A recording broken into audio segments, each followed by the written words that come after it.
Baik, bismillahirrahmanirrahim. Assalamualaikum warahmatullahi wabarakatuh.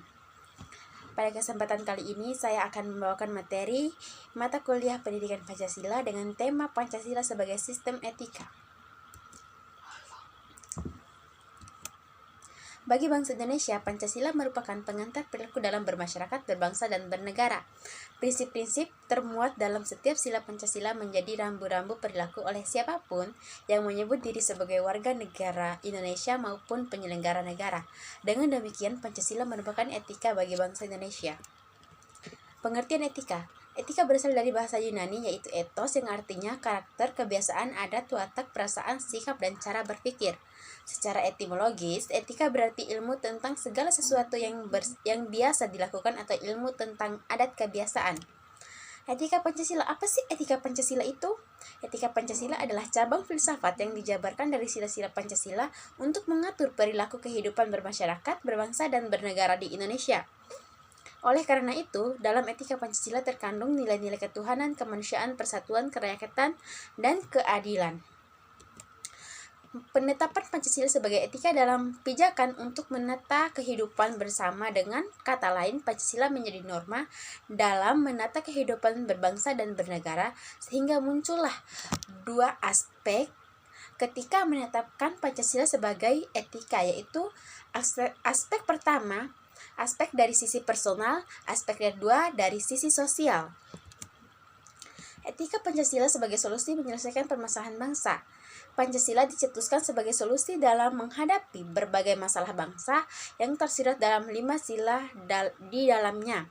Pancasila dicetuskan Bung Karno untuk memecah masalah terkait apakah Indonesia mau menjadi negara agama atau nasionalis sekuler pada saat itu. Di era kekinian, Pancasila harus hadir sebagai ruang pemersatu segala perbedaan di antara ombak ideologi lain yang selalu ingin mengabaikan Pancasila. Karena segala macam perbedaan dan fenomena masyarakat, jika diuji dan didekatkan dengan etika nilai-nilai Pancasila, pasti menjadi solusi, mulai dari sila ketuhanan, kemanusiaan, persatuan, kerakyatan, dan keadilan. Sila serta nilai yang terkandung dalam Pancasila juga harus dapat menjadi autoregulator dalam setiap diri manusia Indonesia sebagai satu kesatuan yang utuh. Karena Pancasila juga merupakan dasar bangsa, berkat bangsa, pemersatu bangsa, sekaligus kebanggaan bangsa Indonesia. Tidak hanya itu, Pancasila juga harus menjadi modal sosial yang dapat dijaga sebagai sumber energi besar sebuah bangsa. Pancasila adalah hasil dari sebuah konsensus nasional dari keresahan pendiri bangsa guna menjawab apa yang menjadi dasar negara serta guna arah tujuan keberlangsungan negara agar negara tentram, akur, dan damai. Pancasila juga harus mengalir dalam denyut nadi setiap diri dan jadi batu uji indikator dalam perilaku manusia Indonesia guna membangun kesadaran hidup, berbangsa, dan bernegara. Sehingga apapun peristiwa dan fenomena kekinian yang terjadi, jika didekatkan dengan Pancasila pasti aman, tenang, damai, dan serta tujuan bangsa akan mudah tercapai. Pancasila dan problem epistemologi. Sumber pengetahuan Pancasila adalah nilai-nilai yang ada pada bangsa Indonesia sendiri. Sedangkan susunan Pancasila sebagai suatu sistem pengetahuan, yaitu Pancasila memiliki susunan yang bersifat logis, baik dalam arti susunan sila-sila Pancasila maupun isi arti dari sila-sila Pancasila itu. Epistemologi adalah cabang filsafat yang menyelidiki asal syarat susunan, metode, validitas, dan hakikat ilmu pengetahuan. Epistemologi meneliti sumber pengetahuan, proses dan syarat terjadinya pengetahuan, batas dan validitas ilmu pengetahuan. Dalam arti, epistemologi adalah tentang ilmu atau teori terjadinya ilmu atau science of science, dan secara mendasar epistemologi meliputi nilai-nilai dan asas-asas. Sebagai satu paham epistemologi, maka Pancasila mendasarkan pada pandangannya bahwa ilmu pengetahuan tidak bebas nilai dalam upaya untuk mendapatkan suatu tingkatan pengetahuan yang mutlak dalam hidup manusia. Terdapat 3 persoalan yang mendasar dalam epistemologi, yaitu tentang sumber pengetahuan manusia, tentang teori keberadaan pengetahuan manusia, tentang watak pengetahuan manusia. Pancasila sebagai sistem nilai. Sistem nilai dalam Pancasila adalah konsep atau gagasan yang menyeluruh mengenai suatu yang hidup dalam pikiran seseorang atau sebagian besar anggota masyarakat tentang apa yang dipandang baik. Dalam Pendidikan Pancasila 2002, karya Purwastuti DKK, Pancasila sebagai sistem nilai artinya mengandung serangkaian nilai ketuhanan, kemanusiaan, persatuan, kerakyatan, dan keadilan yang merupakan suatu kesatuan utuh dan sistematis. Kesatuan sila-sila Pancasila bersifat organis, susunannya bersifat hierarkis dan berbentuk piramidal. Hierarkis berarti tingkatan, sedangkan piramidal digunakan untuk menggambarkan hubungan bertingkat dari sila-sila Pancasila. Nilai objektif dan subjektif Pancasila. Dalam Pendidikan Pancasila 2001, karya Kaelan, Pancasila sebagai sistem nilai dari kualitas nilai-nilai Pancasila bersifat objektif dan subjektif. Berikut ini penjelasannya. Nilai objektif Pancasila, rumusan nilai-nilai dari sila Pancasila bersifat umum, universitas, dan abstrak. Nilai-nilai Pancasila berlaku tidak terikat oleh ruang dan waktu. Pancasila yang termuat dalam pembukaan Undang-Undang Dasar Negara Republik Indonesia tahun 1945 memenuhi syarat sebagai pokok kaidah negara yang fundamental, sehingga merupakan suatu sumber hukum positif di Indonesia dan berkedudukan sebagai tertib hukum yang tertinggi. Pancasila tidak dapat diubah secara hukum sebab berkaitan dengan kelangsungan hidup negara.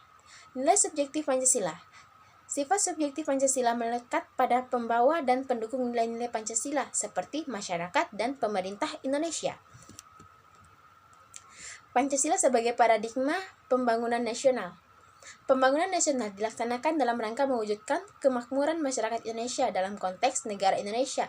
Paradigma yang diyakini keberadaannya adalah Pancasila. Pancasila bisa dikatakan sebagai paradigma karena Pancasila dijadikan landasan, acuan, metode, nilai, dan tujuan yang ingin dicapai dalam setiap program pembangunan nasional. Pembangunan nasional sendiri merupakan rangkaian upaya pembangunan berkesinambungan yang meliputi aspek politik, ekonomi, sosial, budaya, serta pertahanan dan keamanan. Pembangunan nasional dilaksanakan dalam rangka mewujudkan kemakmuran masyarakat Indonesia.